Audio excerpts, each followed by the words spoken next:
আসসালামু আলাইকুম বন্ধুরা, আশা করি সকলেই ভালো আছেন। আজকে কথা বলবো রাজহাঁসের বাচ্চাকে কেন ঘাস খাওয়াবেন। একটি জিনিস খেয়াল করে দেখবেন যে সবারই একটা খাদ্য থাকে, প্রিয় খাদ্য থাকে। সেই প্রিয় খাদ্যের মধ্যে রাজহাঁসের প্রিয় খাদ্য হচ্ছে ঘাস। রাজহাঁস ঘাস বেশি ভালোবাসে এবং ঘাস খেয়ে এরা বেশিরভাগ ক্ষেত্রে বেঁচে থাকে। তো রাজহাঁসের বাচ্চারা ঘাস দেখলে পাগল হয়ে যায়। ঘাস এক ধরনের রাজহাঁসের জন্য খুবই ভিটামিন জাতীয় খাবার এবং যত বেশি আপনি রাজহাঁসের বাচ্চাকে ঘাস খাওয়াবেন, যত ভালো ঘাস খাওয়াবেন, তত আপনার রাজহাঁসের বাচ্চাগুলো সুস্থ থাকবে এবং তাড়াতাড়ি বেড়ে উঠবে। রাজহাঁসের বাচ্চাগুলো ঘাসের উপর নির্ভর করে বড় হয় এবং আপনি কতটা জোগাড় করলেন, কতটা খাওয়াতে পারলেন সেটার উপরে নির্ভর করে বড় হয়। বিশেষ ক্ষেত্রে একটা জিনিস খেয়াল করে দেখবেন, পশু পাখিকে যত ছোট অবস্থায় যত বেশি খাওয়াবেন তত তাড়াতাড়ি সেটা বড় হবে। তো আমি আমার রাজহাঁসের বাচ্চাগুলোকে প্রথম 1-1.5 মাস বয়সে ফিড খাইয়েছি, তারপর থেকে এখন ঘাস খাওয়াচ্ছি।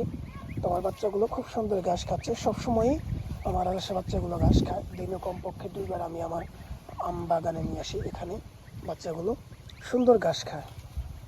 ওদের বাম মতো হেঁটে হেঁটে ঘাস খায় এবং বাচ্চাগুলো অনেক সুস্থ থাকে। এবং আপনারা খেয়াল করুন তাহলে দেখতে পারবেন যে বয়স অনুযায়ী আমার বাচ্চাগুলো মোটামুটি অনেক বড় হয়ে গেছে। যেমন ধরুন ওই বড়টার বয়স 1.5 বছর, বড়টার বয়স 1.5 বছর, এগুলোর বয়স 1 মাস 10 দিন এরকম হবে, আশা করি 10-5 দিন এরকম হবে।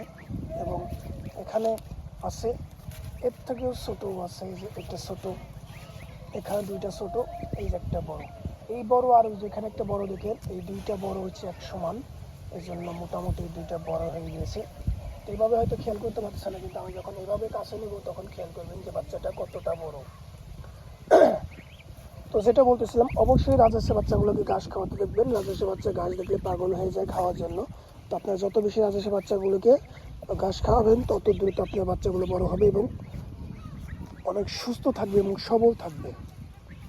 এতক্ষণ যা বললাম আশা করি বুঝতে পেরেছেন। ভিডিওটি ভালো লাগলে অবশ্যই একটু লাইক দেবেন, অবশ্যই চ্যানেলটিকে সাবস্ক্রাইব করে রাখবেন, আর ফেসবুক থেকে দেখে রাখলে অবশ্যই ফেসবুক পেজটিকে ফলো দিয়ে রাখবেন।